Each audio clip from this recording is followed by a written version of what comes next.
Homepage ads often backfire.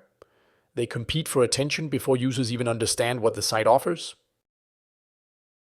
When first-time visitors are still orienting themselves, early promos can overwhelm rather than support their journey. In this video, we'll break down how to guide first-time visitors instead of overwhelming them.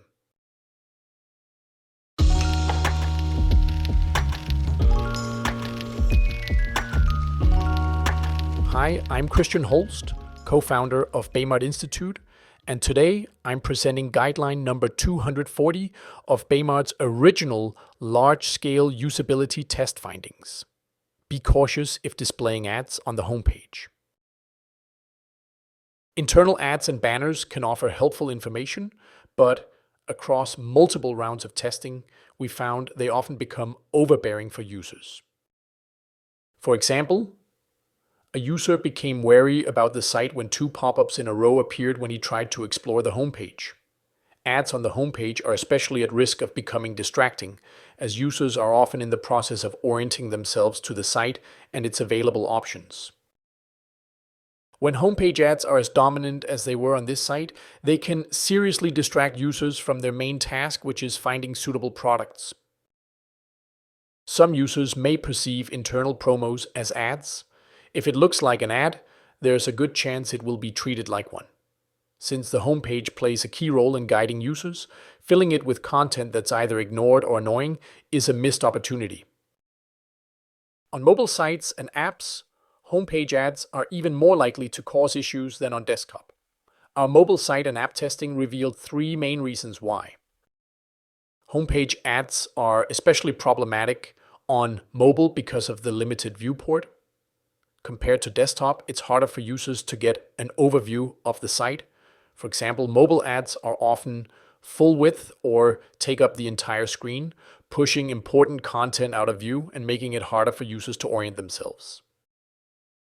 Mobile testing revealed that users sometimes feel overwhelmed at all the content displayed in a single viewport on the homepage.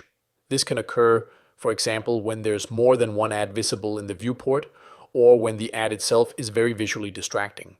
Additionally, mobile viewports typically provide less white space than desktop viewports, making it more difficult for users to breathe and adding to their sense of information overload.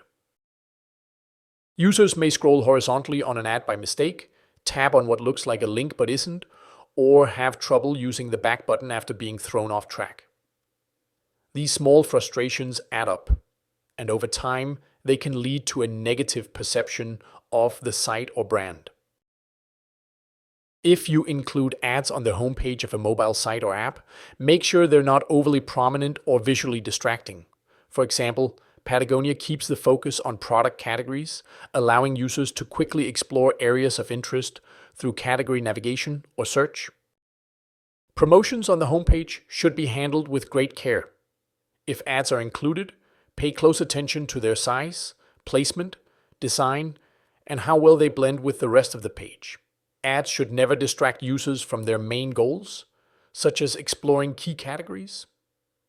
Most importantly, the homepage should still serve as a strong starting point, helping users quickly understand what the site offers. Northern Tool includes an ad in its homepage carousel, but it doesn't overwhelm the rest of the content. The carousel takes up about half the visible viewport, leaving room to display product categories below. This balanced height also helps reduce interaction issues, like users accidentally swiping or tapping a carousel slide. At Stitch Fix, the lack of ads allows for categories and thumbnails to be displayed as top homepage content, and also allows for a description of the site itself. These were some of the highlights from our research findings.